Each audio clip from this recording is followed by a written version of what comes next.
Assalamualaikum warahmatullahi wabarakatuh. Bertemu lagi dengan channel Petani Maju Official.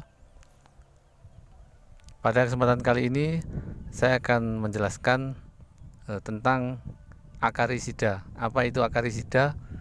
Kemudian apa fungsinya dan bagaimana penggunaannya. Karena menurut saya masih banyak yang salah kaprah tentang akarisida. Saya punya cerita, saya punya seorang teman. Jadi singkat cerita seperti ini, teman saya itu merawat tanaman cabai dan juga semangka, terkadang juga melon.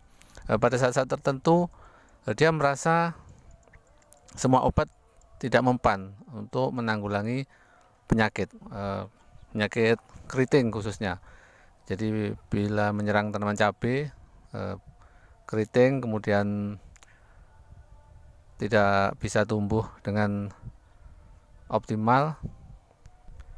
Setelah berbagai cara dilakukan, bermacam-macam obat dicoba, tetap tidak berhasil. Kemudian teman saya itu bilang, semua obat sudah saya coba tapi tidak ada hasilnya.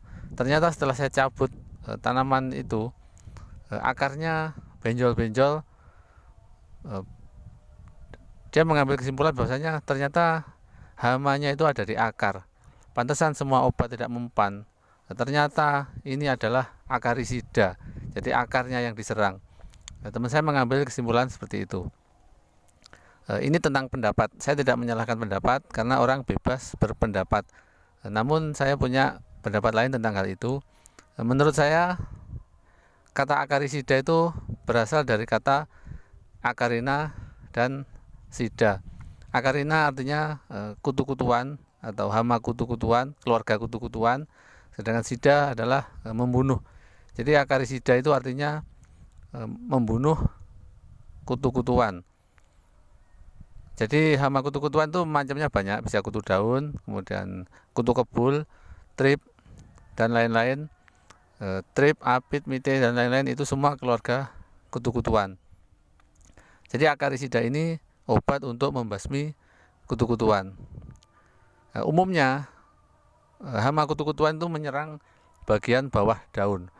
Apabila bagian bawah daun diserang hama kutu-kutuan, cairan dari tanaman itu akan dihisap, kemudian sambil menghisap cairan dia menyebarkan virus yang mengakibatkan daun melengkung, kemudian pupus menjadi keriting, bundel istilahnya, jadi tidak mau jalan.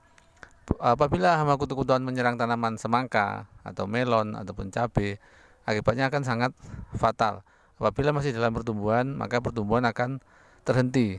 Biasanya daun tua, daun bawah itu warnanya cenderung menebal, ukurannya juga menjadi besar karena pupus tidak mau jalan. Apabila tanaman sudah besar, tetap berbahaya juga. Misalnya pada semangka atau melon, jika terserang kutu kebul, kemudian pupusnya tidak mau jalan, berhenti tumbuh. Apabila sudah ada buahnya, maka buah akan pecah. Begitupun melon. Buah pecah bisa terjadi pada melon dan semangka apabila terkena serangan keluarga kutu-kutuan. Jadi untuk membasminya harus pakai akarisida. Saya kasih contoh, akarisida itu konfitur cair misalnya, bahan aktif imidaklorid. Kemudian sagribit juga bisa. Yang jelas dari jenis kutu-kutuan. Lalu kenapa akarnya benjol-benjol pada saat tanaman terserang hama kutu-kutuan? Menurut saya penjelasannya seperti ini. Jadi ketika akar menyerap nutrisi atau pupuk dari dalam tanah, kemudian pupuk itu tidak bisa tersalurkan, yang mana seharusnya tersalurkan untuk pertumbuhan tanaman karena tunasnya berhenti, maka pupuk yang sudah diserap tanaman itu akhirnya mengumpul dan menumpuk di akar. Itulah mengapa akar bisa benjol-benjol, kan itu adalah nutrisi yang tidak tersalurkan, jadi menumpuk di situ.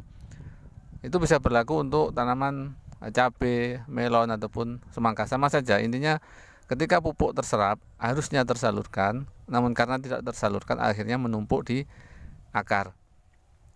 Itulah sebabnya mungkin sebagian orang mengambil kesimpulan, oh pantesan ini serangan akarisida, penyakitnya ada di dalam tanah, makanya segala obat tidak mempan. Sebenarnya bukan segala obat tidak mempan, mungkin salah dalam eh, cara menggunakannya atau dosisnya atau tidak tepat sasarannya, makanya tidak mempan.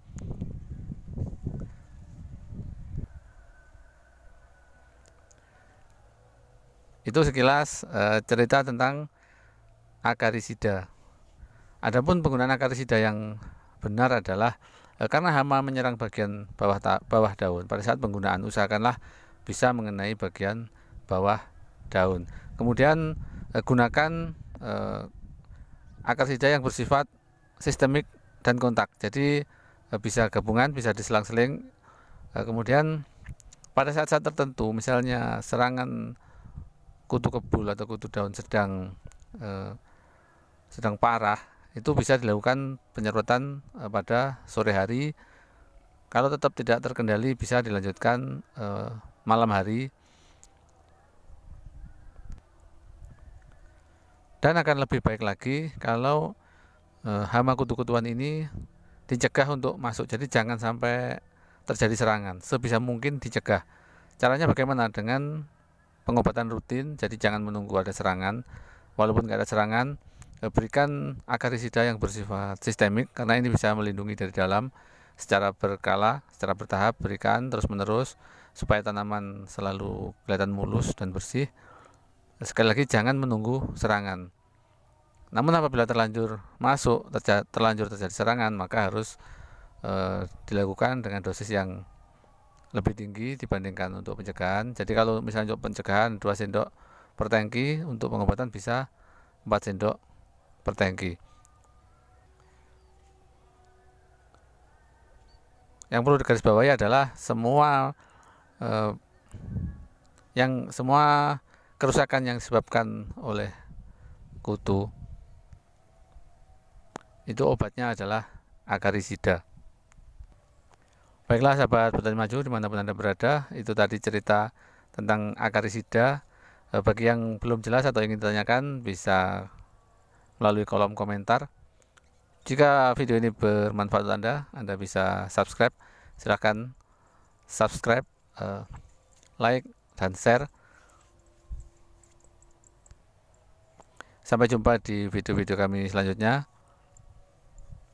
Terima kasih atas perhatiannya. Wassalamualaikum warahmatullahi wabarakatuh.